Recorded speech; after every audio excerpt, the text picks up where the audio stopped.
Good morning, YouTube. It is a beautiful Friday today. We're in a big truck going to a town about 40 minutes away. Got a snow plow for a municipal city. So we're gonna go fix some cracks on it and hopefully not freeze. It's about 6 degrees right now.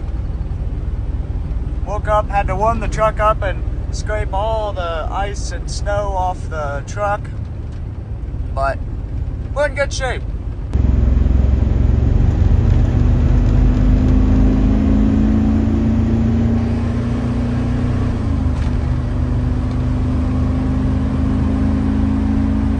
Oh yeah, she's doing just fine. This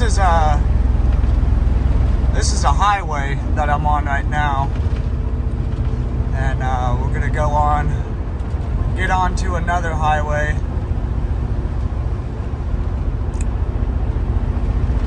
There we go. Great start to the morning. Look at that view. Everything is crisp and cold.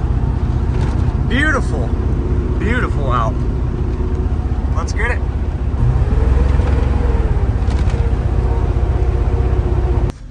Alright, time for some breakfast.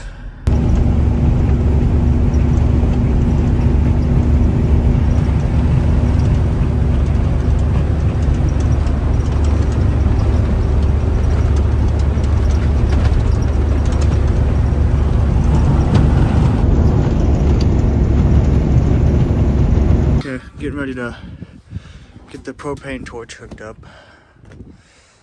Here's what we're working on. Got a bunch of these little cracks all over this thing. There's one around here somewhere.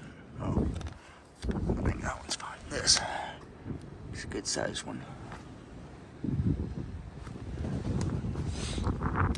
She's pretty messed up.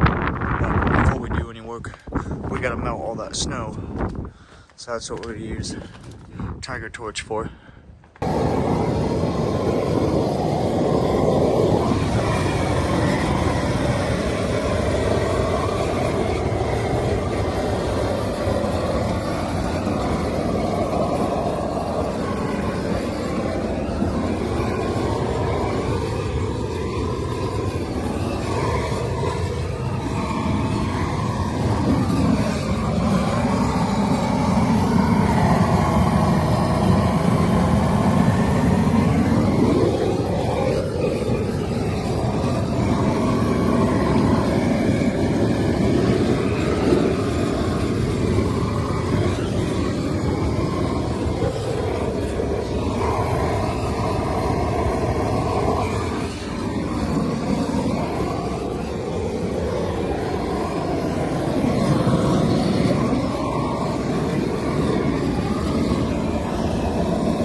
I already know what you guys are asking. Matt, what is the deal with the leaf blower? And for the dope smokers in the back, I just melted all the snow on this thing with the Tiger Torch, so now I'm just drying it off. Simple as that. I never thought a mobile welding business would benefit from having a leaf blower on the truck, but boy, was I wrong. I am just trying to dry this thing out, so when I start grinding and welding and gouging on it, there's just it's just going to be a lot nicer. When I go to rest my hand on something, my gloves are going to stay dry. And staying dry in this type of weather, which, by the way, right now in this video, it's about 9 degrees. Yeah, staying dry is just half the battle when it comes to the cold. So if you can stay dry, good chances are you're going to survive the day just fine. And when you work outside, no matter the weather conditions, construction, railroad, utilities, you want to know how to dress warm, just ask one of those guys. They will gladly tell you. And maybe that's an upcoming video. I don't know. But yep, here I am, just drying it off. Simple as that.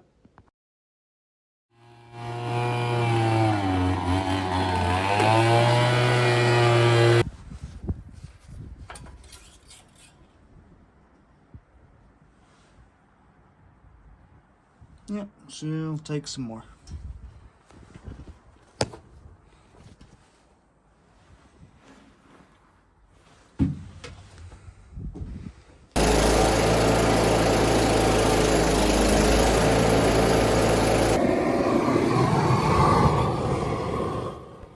All I'm doing here is preheating it before I dump a bunch of heat on this thing when I go to arc gouge on it. Because right after arc gouging with a little needle scale action and maybe some die grinder, I'm ready to weld. So yeah, we're going to get this thing probably about 150 at least. Ambient temperature right now is about, I think, 10 degrees. Another big deal when you're preheating stuff on heavy equipment or you're heating anything with grease on it. I mean, one, you should always be wearing your safety glasses anyway, but really pay attention when you're starting to heat up stuff with grease on it. You know when you're putting bacon in a pan and all of a sudden you get a grease burn? Well, that's exactly what this shit does. Get some of that in your eye. It's going to make the cold, miserable day that much more worse. Alright, now that we're done with preheat, let's move on to the gouge process.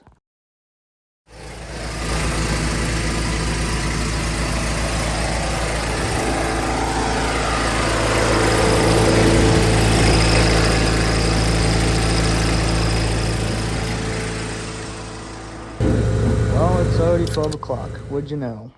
It's time for some Sprite and a Slim Jim, eh? Usually when I'm working by myself, I don't like to stop for lunch. Stopping for lunch, unless I'm like absolutely like am starving to death, usually I will not stop for lunch. There I'm just checking, making sure the air compressor's building air like it should. Kind of got to babysit it sometimes.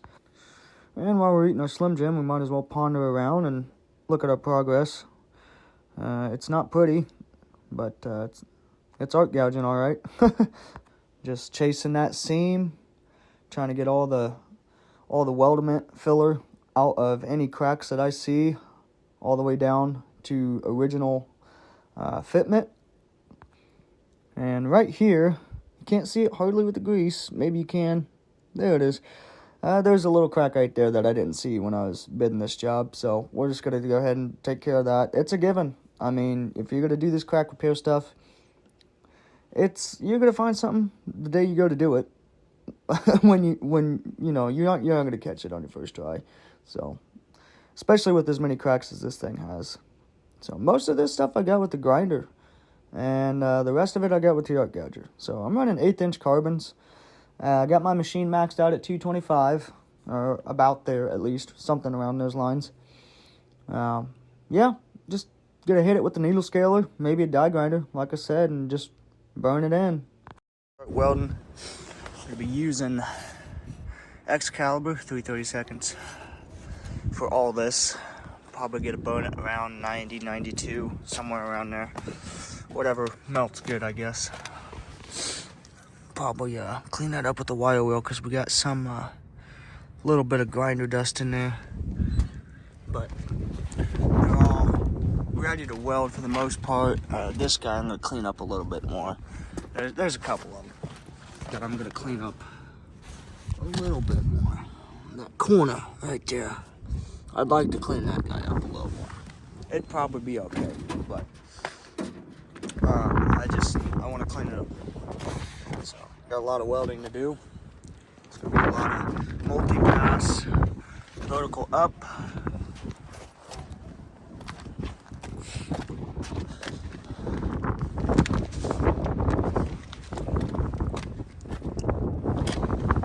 Doesn't do any good when I'm in the sunlight.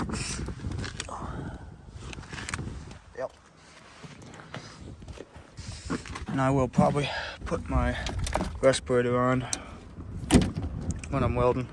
It's because I'll be sitting by the fumes for extended periods. Art gouging. It's a little windy out here today, if you can't tell, but why not?